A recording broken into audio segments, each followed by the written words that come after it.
एक बार की बात है। एक बार गांव में सूखा पड़ जाता है। सभी गांव वालों की फसल बर्बाद हो जाती है। सब लोग बहुत परेशान हो जाते हैं कि अब क्या करें। अरे भाई भीमा, अब की बार तो बहुत ज्यादा सूखा पड़ गया। सारी फसल ही बर्बाद हो गई। मैं तो बहुत कर्जे में आ गया हूं। हाँ भाई नत्थू, मेरा हाल भी तुम्हारे जैसा ही है। जरूर हमारे गांव में किसी ने बहुत पाप किए होंगे, तभी भगवान उसी का बदला ले रहा है। मैंने सुना है साथ वाले गांव में एक बहुत प्रसिद्ध मंदिर है। चलो हम सब वहां जाकर भगवान से प्रार्थना करेंगे। क्या पता बारिश हो जाए। यही सोचकर वे सारे लोग मिलकर पास वाले गांव में भगवान के दर्शन और प्रार्थना करने जाते हैं। फिर अगले दिन जब वह वापस लौट रहे होते हैं तो उन्हें लौटने में देर हो जाती है और अंधेरा हो जाता है। उनकी गाड़ी घने डरावने जंगल से गुजरती है। सभी लोग बहुत डर जाते हैं। अरे भाई नत्थू, ये तो बहुत घना जंगल है, कहीं कोई भूत प्रेत ना मिल जाए रास्ते में। अरे यार भीमा, कोई भूत प्रेत नहीं होते। तू सबको डरा मत और चुपचाप बैठ जा। तभी उन्हें डरावनी डरावनी आवाजें सुनाई देती हैं। अरे भाई, मुझे तो बहुत डरावनी डरावनी आवाजें सुनाई दे रही हैं। मुझे लगता है आज जरूर हमारे साथ कुछ गलत होने वाला है। अरे भाई भीमा, तुम डरो मत। हम अभी तो भगवान के दर्शन करके आए हैं। कोई भूत प्रेत हमारा कुछ नहीं बिगाड़ सकता। तभी कुछ दूर जाने पर उनकी गाड़ी का पहिया एक पत्थर से टकराता है। अरे मर गए रे, लगता है भूतों ने हमला कर दिया। सब अपनी जान बचा के भागो। अरे यार भीमा, तेरा तो सिर्फ नाम ही भीमा है। असल में तो तू बहुत डरपोक है। देख, ये तो सिर्फ एक पत्थर था, हमारी गाड़ी के पहिए के नीचे आ गया था। फिर थोड़ी दूर जाने पर पहाड़ी से एक पत्थर लुढ़कता हुआ उनकी गाड़ी पर गिरता है। अरे मर गए रे, लगता है भूतों ने पहाड़ी से हमला किया है। ये भूत हमारे ऊपर पत्थर बरसा रहे हैं। नहीं भाई, ऐसा कुछ नहीं है। पहाड़ी से पत्थर अक्सर गिरते रहते हैं। तुम चुपचाप बैठो, ज्यादा शोर मत मचाओ। तुम्हारे शोर मचाने से भूत तो नहीं आएंगे, किंतु कोई जंगली जानवर आ गया तो वह जरूर हमें कच्चा ही खा जाएगा। नत्थू भाई, लगता है तुम ठीक कह रहे हो। फिर थोड़ी दूर जाने पर एक जंगली सियार सामने आ जाता है। वे सब लोग बहुत डर जाते हैं। भीमा, मैंने तुमसे कहा था ना कि जोर जोर से मत चिल्लाओ, कोई जंगली जानवर हमारी आवाज सुन लेगा। फिर वे सब लोग जोर जोर से चिल्लाना शुरू कर देते हैं ताकि सियार डर के मारे वहां से भाग जाए। हुर हुर हुर, ए सियार, चल भाग यहां से। चल जल्दी से भाग जा, नहीं तो हम सब मिलकर तुझे मार देंगे। सियार उनके चिल्लाने के डर से वहां से भाग जाता है। शुक्र है भगवान का, एक और मुसीबत टली। फिर थोड़ी दूर जाने पर तभी जोर जोर से बारिश शुरू हो जाती है। अरे वाह, लगता है भगवान ने हमारी सुन ली। देखा भीमा, मैंने कहा था ना, अगर हम भगवान से प्रार्थना करेंगे तो अवश्य ही बारिश कर देंगे।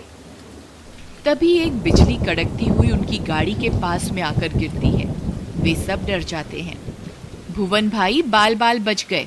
अगर ये बिजली हमारी गाड़ी पर गिर जाती तो सबका काम तमाम हो जाता। थोड़ी सी आगे बढ़ने पर फिर से कड़कती हुई बिजली उनकी गाड़ी के बिल्कुल नजदीक गिरती है। अरे मर गए रे, बाल बाल बच गए। भुवन भाई, लगता है भगवान कुछ ज्यादा ही प्रसन्न हो गए जो इतनी ज्यादा बारिश कर रहे हैं और साथ में कड़कती बिजली मुफ्त में बरसा रहे हैं। भीमा भाई, मुझे लगता है आज हमारे में से किसी की जिंदगी का आखिरी दिन है। तभी हर थोड़ी दूर जाने पर हमारे साथ कोई ना कोई हादसा हो रहा है। तभी एक और बिजली उनकी गाड़ी के पास आकर गिरती है। हे भगवान, मैंने तो कोई पाप नहीं किया, मुझे छोड़ दो। चाहे तो इन सबको अपने पास बुला लो। मुझे लगता है आज हम में से किसी की मौत पक्की है। अगर हमने उस व्यक्ति को इस गाड़ी से नहीं उतारा तो सबकी मौत पक्की है। भाई, तुम बात तो सही कह रहे हो, लेकिन ये कैसे पता चलेगा कि किसकी वजह से ये सब हो रहा है। एक काम करते हैं, सभी बारी बारी से उस गाड़ी से उतरेंगे और सामने जो पेड़ लगा है उसे हाथ लगाकर वापस आएंगे। अगर उसकी मौत पक्की होगी तो बिजली अवश्य ही उसके ऊपर गिरेगी और बाकी सब बच जाएंगे। ठीक है भाई, लेकिन पहले तुम जाओ, मैं बाद में आऊंगा। फिर वह आपस में तय करते हैं कि कौन पहले जाएगा और कौन बाद में। सबसे पहले भुवन जाता है। हे भगवान, मैंने तो जिंदगी में कोई पाप नहीं किया, कृपा करके मुझे छोड़ दो, मेरे ऊपर बिजली मत गिराना। अगर मैं बच गया तो 100 रुपए का प्रसाद चढ़ाऊंगा। भुवन डरता हुआ जाता है और पेड़ को हाथ लगाकर वापस आ जाता है। बच गया रे, मैं तो बच गया। शामू भाई जाओ, अब तुम्हारी बारी। भुवन भाई, तुमने भगवान को क्या बोला जो उन्होंने तुम पर बिजली नहीं गिराई? भाई, मैंने तो 100 रुपए का प्रसाद चढ़ाने का वादा किया है। अच्छा, हे भगवान, मैं 200 रुपए का प्रसाद चढ़ाऊंगा, कृपा करके मेरी जान भी बख्श दो। इतना बोलकर शामू भी पेड़ को हाथ लगाकर वापस गाड़ी में आ जाता है। हे भगवान, तेरा लाख लाख शुक्र है जो तूने मेरी जान बख्श दी। जाओ भाई, भीमा अब तुम्हारी बारी। भीमा डर जाता है और सोचता है क्यों ना पहले नत्थू को भेज दूं, क्या पता इसके ऊपर ही बिजली गिर जाए। नहीं भाई भीमा, जो हमने आपस में तय किया था हम उसी हिसाब से चलेंगे। अगला नंबर तुम्हारा है, तुम ही जाओगे। भीमा डरते हुए, हे भगवान मेरी जान बख्श दो, मैं 500 रुपए का प्रसाद चढ़ाऊंगा, बस किसी तरह मेरी जान बख्श दो। भीमा भी उस पेड़ को हाथ लगाता है और कुछ नहीं होता और वह खुशी खुशी वापस आ जाता है। अरे भाई, मैं भी बच गया। अब सिर्फ नत्थू ही बचा था। सबको लग रहा था यही है जिसकी वजह से आज हम सब फंस गए हैं। नत्थू यह सोचकर उदास हो जाता है कि उसकी वजह से सबकी जान आज जोखिम में पड़ गई। वह पेड़ को हाथ लगाने के लिए चल देता है। हे भगवान, मैंने अपनी जिंदगी में कोई बुरा काम नहीं किया है, हमेशा मेहनत से रोजी रोटी कमाई है, कभी किसी के साथ कोई बुरा नहीं किया, कभी कोई छल कपट नहीं किया।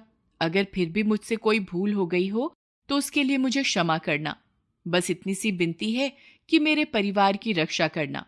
मैं अपनी जान देने के लिए तैयार हूं, आप मुझ पर बिजली गिरा दो, मैं अपनी मृत्यु स्वीकार करता हूं। यह बोलकर वह पेड़ के पास पहुंच जाता है। गाड़ी में बैठे बाकी लोग बहुत खुश होते हैं, उन्हें लगता है कि वे सब बच गए। जैसे ही नत्थू पेड़ को छूता है, जोर से बिजली गिरने की आवाज आती है, लेकिन वह बिजली नत्थू पे नहीं उस गाड़ी पर गिरती है जिसके ऊपर बाकी के सभी लोग बैठे होते हैं। और नत्थू ही इकलौता ऐसा इंसान था जिसके कर्म की वजह से बाकी के सभी लोग सुरक्षित बचे हुए थे। नत्थू की वजह से ही गाड़ी के आसपास तो बिजली गिर रही थी, किंतु गाड़ी के ऊपर बिजली नहीं गिर पा रही थी क्योंकि उस गाड़ी पे नत्थू था। लेकिन इन्होंने उसी को गाड़ी से उतार दिया। नत्थू यह सब देखकर बहुत उदास हो जाता है। हे भगवान, अगर मैंने अपनी जिंदगी में कोई अच्छा काम किया है तो कृपा करके मेरे बाकी के दोस्तों को भी जीवन दान दे दीजिए भगवान। भगवान नत्थू की सच्ची श्रद्धा से प्रसन्न होकर उसके बाकी के सभी दोस्तों को जीवन दान दे देते हैं और कुछ ही पलों में वह सारे फिर से जिंदा हो जाते हैं। फिर वे सब लोग नत्थू से अपने किए की माफी मांगते हैं और अपने गांव की ओर चल देते हैं। जब वे गांव पहुंचते हैं तो देखते हैं कि उनके खेत फिर से हरे भरे हो चुके हैं।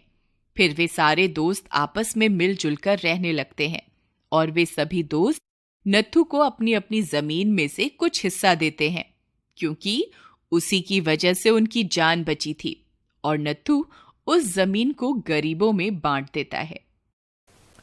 अक्सर चुनौतियों से, संघर्षों से हम डरते हैं, लेकिन संघर्ष ही तो हैं जो हमें और अधिक मजबूत करते हैं और जिंदगी की कठिनाइयों से लड़ने की हिम्मत देते हैं और हमें सक्षम बनाते हैं, कुछ भी कर पाने के और कुछ भी कर गुजरने के।